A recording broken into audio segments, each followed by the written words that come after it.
Hi guys. അപ്പോൾ ഇന്നത്തെ എൻ്റെ പുതിയ വീഡിയോയിലേക്ക് എല്ലാവർക്കും സ്വാഗതം. ഇന്ന് നമ്മൾ ചെയ്യാൻ പോകുന്നത് ഒരു റെസിപ്പി വീഡിയോ ആണ്. നമ്മുടെ ബീഫ് ഡ്രൈ ഫ്രൈ അഥവാ BDFൻ്റെ ആണ് കേട്ടോ. അപ്പോൾ അതിനു വേണ്ടി നമ്മൾ ആദ്യം തന്നെ ബീഫ് സ്റ്റീക്കായിട്ട് വാങ്ങണം. 1 to 1.5 ഇഞ്ചസ് തിക്നെസ്സിലുള്ള ബീഫ് സ്റ്റീക്കാണ് ഇതിന് ഏറ്റവും നല്ലത്. അപ്പോൾ ഞാനിപ്പോൾ ഇവിടെ എടുത്തിരിക്കുന്നത് 1 കിലോ 1 ഇഞ്ച് തിക്നെസ്സിൽ കട്ട് ചെയ്തെടുത്തിട്ടുള്ള ബീഫാണ് കേട്ടോ. അപ്പോൾ ആദ്യം നമ്മൾ അത് നന്നായി കഴുകി വൃത്തിയാക്കിയിട്ട് അത് നമ്മളൊരു കുക്കറിലേക്ക് ഇട്ട് കൊടുക്കുക. കുക്കറിൽ ഇട്ടിട്ട് അതിലേക്ക് ആവശ്യത്തിന് ഉപ്പ്, മഞ്ഞൾപ്പൊടി ഒരു 2-3 ടീസ്പൂൺ, മുളക് പൊടി നമ്മുടെ എരിവിനനുസരിച്ച്, കാശ്മീരി മാത്രം ചേർത്താൽ പോരാ, കുറച്ച് എരിവുള്ള മുളക് പൊടിയും കൂടി ചേർത്താലേ ഈ BDFൻ്റെ ആ ഒരു ടേസ്റ്റ് കിട്ടുള്ളൂ കേട്ടോ. പിന്നെ കുരുമുളക് പൊടി അത് നമ്മുടെ എരിവിനനുസരിച്ച് ആഡ് ചെയ്ത് കൊടുക്കുക.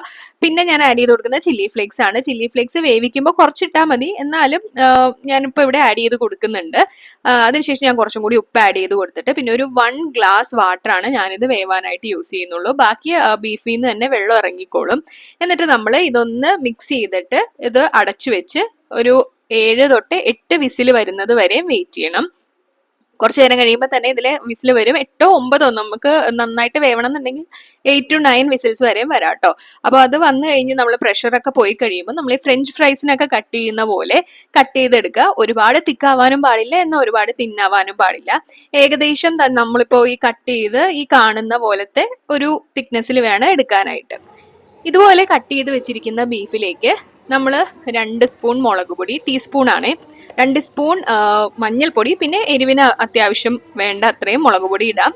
അതിനുശേഷം നമ്മൾ ചില്ലി ഫ്ലേക്സ് ഇട്ട് കൊടുക്കുന്നുണ്ട്. ചില്ലി ഫ്ലേക്സ് ഒരു 2 ടീസ്പൂൺ, പിന്നെ കുരുമുളക് പൊടി ആഡ് ചെയ്ത് കൊടുത്തു, മല്ലിപ്പൊടി 1 ടീസ്പൂൺ, കുറച്ച് ഗരം മസാല, അതിൻ്റെ കൂടെ കുറച്ചും കൂടി ഉപ്പ് ഞാൻ ലാസ്റ്റ് ഒന്നും കൂടി ആഡ് ചെയ്ത് കൊടുത്തിട്ടുണ്ട്.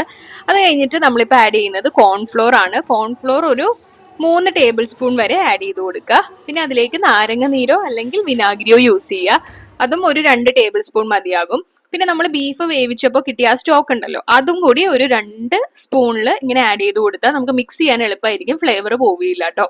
അപ്പോൾ ഇതെല്ലാം കൂടി ഇട്ടിട്ട് നമ്മൾ നന്നായിട്ട് മിക്സ് ചെയ്ത് നന്നായി മാരിനേറ്റ് ചെയ്തിട്ട് നമ്മളിത് ഫ്രിഡ്ജിൽ ഒരു 30 തൊട്ട് 40 മിനിറ്റ് വരെയും ഒന്ന് ഫ്രിഡ്ജിൽ വെക്കണം. എന്നാലാണ് ആ മസാലയൊക്കെ ഒന്ന് പിടിക്കുള്ളൂ. അതിനുശേഷം നമ്മൾ ഇത് ഫ്രൈ ചെയ്തെടുക്കാറാവുമ്പോഴേക്കും ഈ ബീഫ് ഫ്രൈ ആവണമെങ്കിൽ നന്നായിട്ട് മുങ്ങിക്കിടക്കാൻ പാകത്തിന് കോക്കനട്ട് ഓയിൽ ആണ് ഒഴിച്ചു കൊടുത്തിട്ടുള്ളത്. ഇത് നമ്മൾ ഹൈ ഫ്ലെയിമിൽ വെച്ചിട്ട് നമുക്കിത് ഫ്രൈ ചെയ്തെടുക്കാം കേട്ടോ. എന്താണെന്ന് വെച്ചാൽ നമ്മൾ ഓൾറെഡി ബീഫ് കുക്ക് ചെയ്തേക്കുന്നതാണ്. അപ്പോൾ നമ്മൾ ഒരുപാട് നേരം അതിനിട്ട് മറിച്ചും തിരിച്ചും കുറേ നേരം ഇടേണ്ട കാര്യമില്ല. ഹൈ ഫ്ലെയിമിൽ തന്നെ വെച്ചിട്ട് പെട്ടെന്ന് ഒരു 2-3 മിനിറ്റിൽ തന്നെ നമുക്ക് ഇത് ഫ്രൈ ആയി കിട്ടും.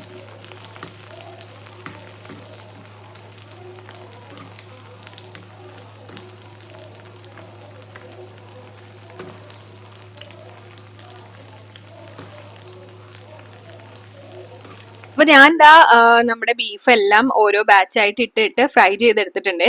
അപ്പൊ ഇതുപോലെയാണ് നമ്മൾ ബീഫിനെ ഫ്രൈ ചെയ്തെടുക്കേണ്ടത് കേട്ടോ. ഈ ഒരു കളർ വരുമ്പോഴേക്കും നമുക്ക് എടുക്കാവുന്നതാണ്. അപ്പൊ നമ്മൾ എല്ലാ ഫുൾ ബീഫും ഫ്രൈ ചെയ്ത് കഴിഞ്ഞിട്ട് ഏറ്റവും ലാസ്റ്റ് സെയിം എണ്ണയിൽ നമ്മൾ ഒരു കൈപ്പിടി കറിവേപ്പിലയും കൂടി ഇട്ട് വറുത്തെടുത്തിട്ട് അതും കൂടി ഇതിന്റെ മുകളിലോട്ട് ഇട്ട് കൊടുക്കുക. എന്നിട്ട് നമുക്കൊരു സെർവിങ് ഡിഷിലേക്ക് മാറ്റിയിട്ട് എൻജോയ് ചെയ്യാവുന്നതാണ് കേട്ടോ. അപ്പൊ നിങ്ങൾക്ക് എന്റെ ഈ വീഡിയോ ഇഷ്ടപ്പെട്ടു എന്ന് ഞാൻ വിചാരിക്കുന്നു. ഇഷ്ടപ്പെട്ടിട്ടുണ്ടെങ്കിൽ എന്തായാലും ലൈക്ക് ചെയ്യാനും സബ്സ്ക്രൈബ് ചെയ്യാനും മറക്കല്ലേ. Thanks for watching.